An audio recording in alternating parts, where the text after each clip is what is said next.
반갑습니다. 데일리 위트니스 박정호 목사입니다. 벌써 세 번째 시간이 됐습니다. 여러분들과 함께 말씀을 나누고 또 함께 얼굴을 볼 수 없고 같은 장소에 있을 수 없지만 영적인 친교를 나눌 수 있는 귀한 통로로 유튜브가 사용되기를 바라고요. 첫 번째 영상을 올리고 나서 조회수를 보니까 150이 넘었더라고요. 그 중에 제가 한 5번 넘게 들어갔습니다. 여러분들 들어오셔서 은혜 나누시고 또 유익한 교제가 됐으면 좋겠고요. 저희가 지금 계속 성경 통독을 이 표를 따라서 하고 있죠. 여러분들 2월달이 이제 거의 다 지나가고 있습니다. 2월달 2월 28일까지가 이제 신명기 6장이 되겠고요. 2월 29일 날은 윤달에 해당하는 4년에 한 번씩 돌아오는 날이죠. 이때는 제가 이제 안식이라고 적었습니다. 이미지 파일 보시면 안식이라고 적혀 있습니다. 밀린 것들을 여러분 보시기 바라고요. 저는 금요일까지만 컨텐츠를 공급하도록 하겠습니다. 토요일, 일요일은 주일 준비와 안식을 위해서 저도 쉬도록 그렇게 하겠습니다. 오늘 본문 13장부터 16장까지고요. 4장에 걸쳐 있기 때문에 10분 만에 이걸 만드는 것이 쉽지는 않을 것 같습니다. 같이 한번 13장부터 14장까지의 내용들 몇 가지 찝어보면서 함께 나누도록 하겠습니다. 저는 여러분들이 이 본문을 읽었다라고 생각을 하고 다시 한번 복습하는 차원에서 나누는 그런 의도로 기획을 하고 있습니다. 그래서 제가 본문을 상세하게 다 다루지는 않습니다. 띄엄띄엄 다루고 또 제가 필요하다 싶으면 한 본문을 조금 더 깊이 다루고 그렇게 하도록 하겠습니다. 자, 그래서 여러분들도 13장부터 16장까지를 읽고 이 본문을 같이 보시면 좋겠습니다. 26장까지 계속 우리가 12장부터 26장까지 레위기적인 율법들이 많이 반복이 됩니다. 어떤 구체적인 행위 조항이 있는 율법들이죠. 자, 13장을 보시면은 13장에서는 하나님을 배반할 위험에 대해서 이스라엘 백성들에게 강력한 경계를 요청하시는 본문입니다. 자, 1절과 2절 보시면은 너희 중에 선지자를 꿈꾸는 자가 일어나서 이적과 기사를 내게 보이고 그가 내게 말한 그 이적과 기사가 이루어지고 너희가 알지 못하던 다른 신들을 우리가 따라 섬기자고 말할지라도. 자, 선지자가 기적을 행하고 능력을 행하면서 다른 신을 섬기자. 여러분, 이 놀라운 것은 다른 신을 따르고자 하는 선지자도 기적을 행할 수 있다라는 것입니다. 이것은 우리가 충분히 인지하고 있어야 되겠습니다. 그래서 여러분, 이단들 안에 기적이 있습니까? 기적이 있습니다. 있는 것 같습니다. 그래서 이단들이 기적을 행한다고 해서 그 기적이 곧 그들의 진리임을 입증하는 것은 아니다라는 것이죠. 자, 첫 번째 케이스가 1절 2절에 나오죠. 이단들, 거짓 선지자들이 기적을 행하고 그리고 다른 신들을 섬기자고 얘기할 때, 그리고 6절 보시면 어머니의 아들 곧 내 형제나 내 자녀나 내 품의 아내나 너와 생명을 함께하는 친구가 가만히 너를 꾀어 이르기를 너와 내 조상들이 알지 못하는 다른 신들을 섬기자라고 얘기할 때, 두 번째 케이스죠. 세 번째 케이스 12절 13절에 보시면은 어떤 성읍에 불량배가 일어나서 그 성읍 주민을 유혹해서 다른 신들을 섬기자라고 이야기한 사실이 너희들에게 들리면은 14절 너는 자세히 묻고 살펴보아서 이런 일이 사실로 드러나면은 15절 전쟁을 하라는 것입니다. 자, 13장 3절 그리고 13장 8절 9절 10절 그리고 다시 15절 16절 17절 이 본문들은 무엇을 얘기합니까? 쉽게 말하면 전쟁을 하라는 것입니다. 하나님으로부터 등을 돌리게 될 모든 유혹에 대해서 너희들은 결단하고 전쟁을 하라는 것입니다. 자, 이것이 금송아지 사건, 아론의 금송아지 사건 때 레위인들이 전쟁을 감내했었죠. 모세가 이야기합니다. 하나님 편의 선자들은 이 편으로 나오고 아닌 자들은 저 편으로 가라. 그리고 이제 레위인들이 하나님 편의 선자로 나오자 그들이 전쟁을 수행하죠. 자, 이 본문도 역시 마찬가지로 아주 과격합니다. 죽여라라는 것입니다. 왜 죽여라라고 합니까? 자, 이 본문은 이 시대적 배경에서 봐야 되는데요. 이스라엘 백성은 하나님을 따르지 않는 그 상태로 그들이 계속 가게 되면 결국은 모두 다 죽게 된다는 것입니다. 모두 다 죽게 되기 때문에 그들 중에 있는 악을 제하라라는 것입니다. 우리가 현대적으로 적용한다면 어떻게 되겠습니까?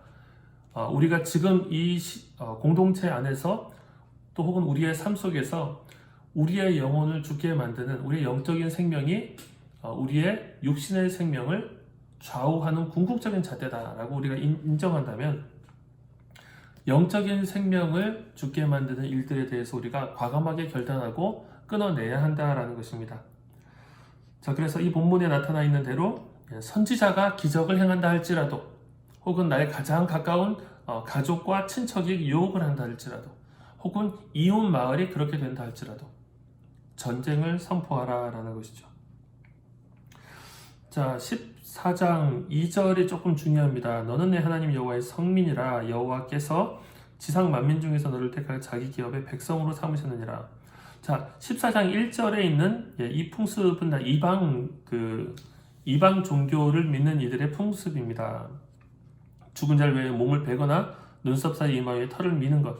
자, 이런 행동을 하지 말아야 할 것. 또 크게 보면은 그 앞과 뒤에 있는 행동들을 하나님의 말씀에 따라서 행할 것. 이 이유가 무엇입니까? 너는 내 하나님 여호와의 성민이라 라는 것입니다. 홀리 피플, 거룩한 백성이다. 자, 여호와께서 지상 만민 중에서 너를 택하여, 우리가 지난번에 배웠죠. 하나님이 택하신 것은 하나님의 전적인 사랑의 결과다.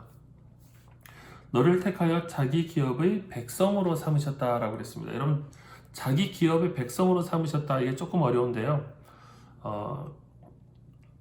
이 자기 기업의 백성이다라고 하는 이 헬라어, 그 히브리어 말이 세굴라라는 것인데요.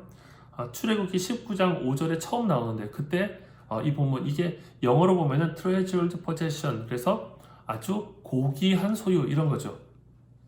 출애굽기 19장 5절에서 너는 내 소유가 될 것이다 라고 말씀하십니다. 자기 기업의 백성도 마찬가지입니다. 하나님께서 아주 고귀한 하나님의 소유로 삼으셨다라는 것이죠.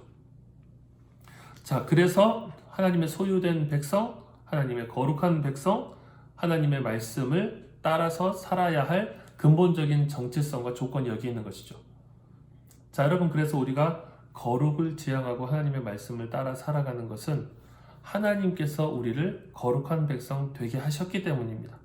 성민으로 삼으셨기 때문입니다. 그래서 그 앞에 나타나 있는 배도를 부추기는 그 어떤 세력에 대해서도, 어떤 유혹에 대해서도 결연히 저항해야 한다. 자, 그리고 14장 뒤로 가시면은 14장 3절부터 정한 짐승과 부정한 짐승, 먹어야 할 것, 먹지 말아야 할 것, 나오죠. 자, 이것도 마찬가지로 그들이 어떻게 구별된 삶의 방식을 먹는 데서부터 모든 영역까지 그들이 지켜낼 것인가 하는 것을 보여줍니다. 그래서 21절에 보시면 똑같은 얘기가 반복되죠. 너희는 너희 하나님 여호와의 성민이라. 자, 22절부터 보시면 11조에 대한 규례가 나오고요. 15장 보시면은 안식년에 대한 규례가 나옵니다. 자, 여러분, 11조와 안식년에 대해서 우리가 조금 더 살펴보자면은 이 안에서 조금 우리가 눈여겨볼 것이 무엇이냐면 하나님께 드리는 것, 그리고 그 하나님께 드리는 것 안에는 내 자신이 즐거워할 수 있는 것들도 그 안에 있고요. 그리고 레위인도 있고요. 하나님을 예배하는 자들이죠. 그리고 28절, 29절에 보시면은 레위인과 더불어서 객과 고아와 과부들도 와서 함께 그 11조를 먹으면서 배부르게 하는 것. 하나님께 드리는 것이 어떻게 됩니까? 하나님께 드리는 것이 이웃을 풍요롭게 하는 것이 되고, 15장으로 가시면은 안식년에 대한 규례가 나오는데, 자, 안식년은 아주 파격적인 법입니다. 7년이 되면은 모든 빚을 면제해 주는 것이죠.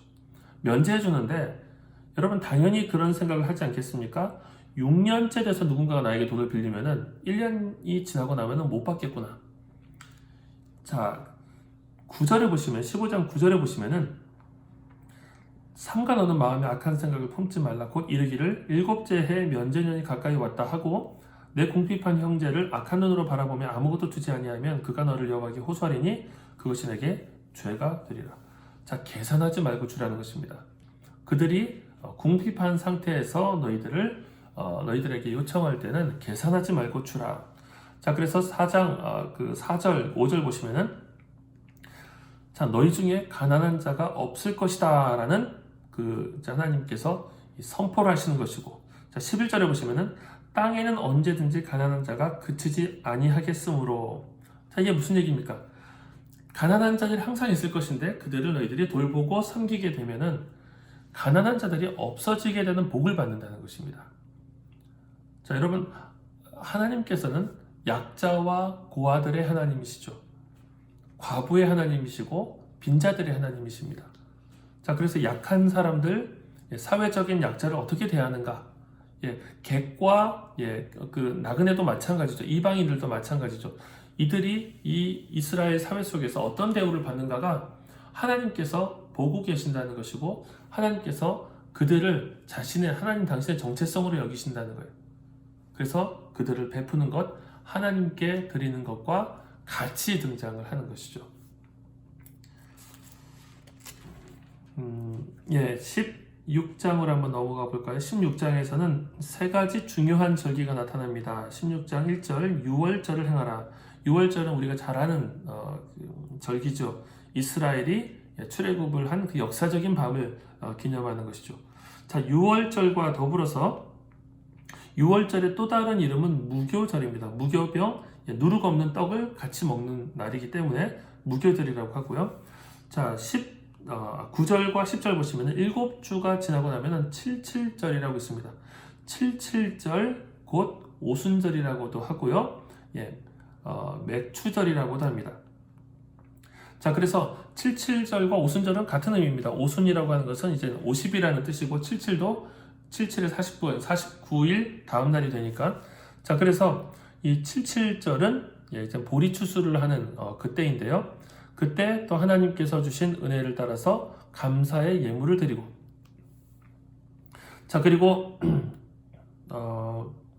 13절부터 보시면은 초막절을 지켜라. 초막절은 수장절이라고도 부릅니다. 수장절이라고 하는 것은 곡식들을 저장하는 절기죠. 자, 초막절은 하나님께서 우리에게 주신 율법을 감사하면서 광야 시절을 회고하는 절기입니다. 자, 그래서 초막절 때는 이들이 그 절기에 모두 다 광야에 나가서 초막을 짓고 하나님의 율법과 하나님께서 광야 시절에 베푸신 은혜를 감사하는 절기죠. 자, 이 세 절기가 이스라엘의 정체성과 연관이 있습니다. 그래서 16절 보시면 너희 가운데 모든 남자는 1년에 3번 곧 무교절과 77절과 초막절에 내 하나님 여호와께서 택하신 곳에서 여호와를 배웁되 빈손으로 여호와를 배웁지 말고 각 사람이 내 하나님 여호와께서 주신 복을 따라 그 힘대로 드릴지니라. 자, 이 3번의 절기 때는 모든 백성들, 그 중에서도 이제 남자죠. 남자는 대표성입니다. 대표로 모든 사람이 다 갈 수 없으니까 모든 남자가 가서 하나님을 예배하는 것, 이것이 모든 백성의 예배와 같이 하나님께서 간주하시는 것이죠. 자, 그럼 여러분, 남자들이 다 그 시기에 한 시기에 이동을 하면은 군사력의 공백이 생기겠죠. 자, 출애굽기 34장 23절과 24절을 보시면은 이 군사력의 공백이 있을 때 하나님께서 어떻게 하시겠다 하는 것이 나옵니다. 아주 현실적인 문제인데요.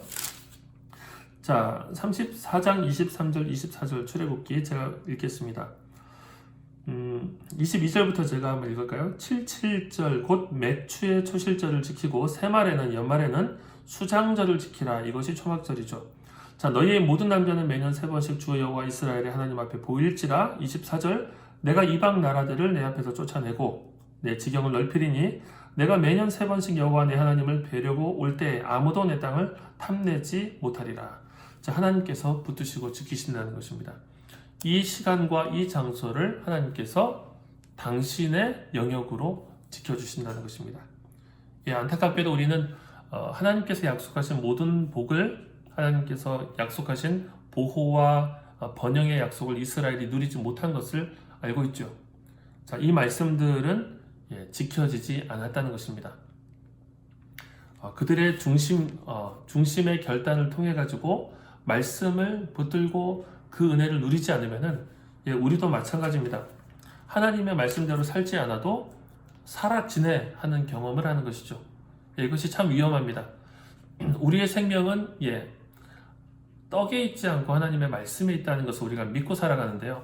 이 영적인 감각이 흐려지면은 하나님의 말씀을 붙들지 않아도 예배 없이도 살아지네, 말씀 없이도 살아지네, 별것 아니네, 이런 생각을 하게 되는 것이죠. 자, 그것이 이스라엘 백성의 모습입니다.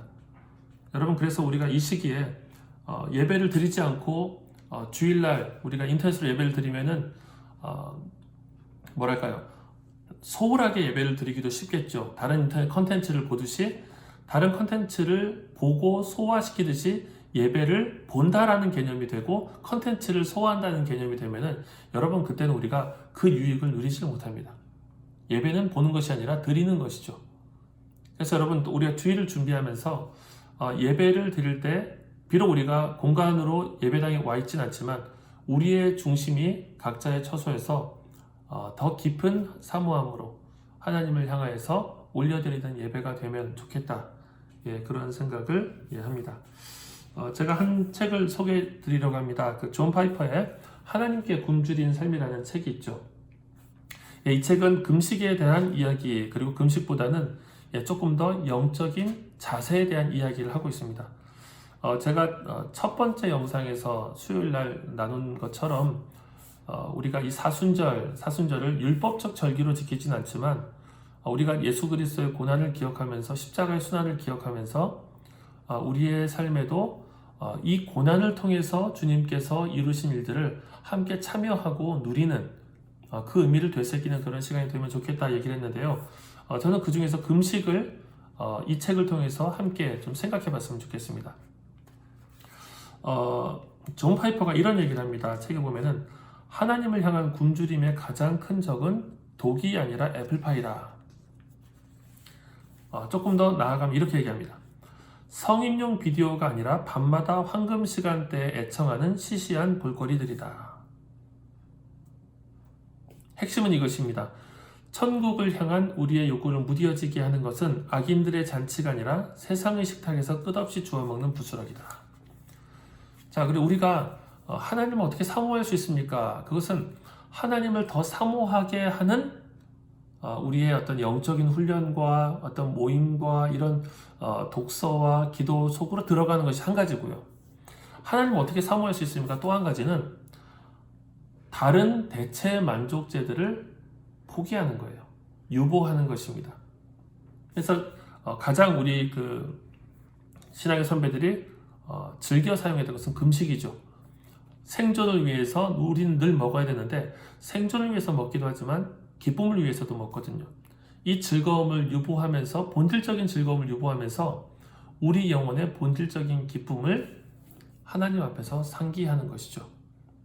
저는 여러분들이 한번 이 책을 읽어보시면서 꼭 금식이 아니어도 괜찮습니다. 먹는 것이 아니어도 괜찮습니다. 내가 즐거워하는 것, 어떤 사람한테는 커피가 될 수도 있고요. 어떤 사람한테는 유튜브가 될 수도 있고요. 유튜브 좀 이상하네. 이거 끊어야 되나 이거? 내가 즐거워하는 어떤 컨텐츠나 내가 즐거워하는 어떤 TV 프로그램이 될 수도 있고요. 내가 즐거워하는 것을 잠시 유보하면서 하나님을 향한 갈망을 내 안에서 살리는 것이죠. 자, 제가 얘기했죠. 적극적인 방법, 은혜 속으로 들어감을 통해서 하나님 향한 굶주림과 갈망이 일어난다. 두 번째, 다른 대체 만족을 내가 유보함으로써 하나님을 향한 갈망을 내 안에서 일으켜낸다 하는 것이죠. 자, 여러분 주말 기간 동안 우리가 얼굴은 보지 못하지만 유튜브를 통해서 또 우리가 대예배도 인터넷 중계가 되죠. 이 예배를 통해서 하나님을 끊임없이 만나고 누리는 귀한 은혜가 여러분들 주말에 있기를 바랍니다. 주일날은 대예배 그대로 그 시간마다 인터넷 영상이 1부 때 실황을 2부, 3부 녹화해서 실황으로 그때 녹화된 것을 실시간으로 보여줄 것이고요. 대학부는 3시에 제가 간단하게 영상 메시지와 더불어서 우리 행정국장의 광고 함께 나누는 시간이 있도록 할 것입니다. 여러분들이 이 시기에 하나님을 향한 갈망이 우리가 할 수 있는 것들이 많이 줄어들었죠. 나가서 놀지도 못하고 맛있는 음식을 찾아다니지도 못하고 여러 가지로 제한이 될 때 그때 우리의 골방이 빛나는 시간이 됐으면 좋겠습니다. 감사합니다.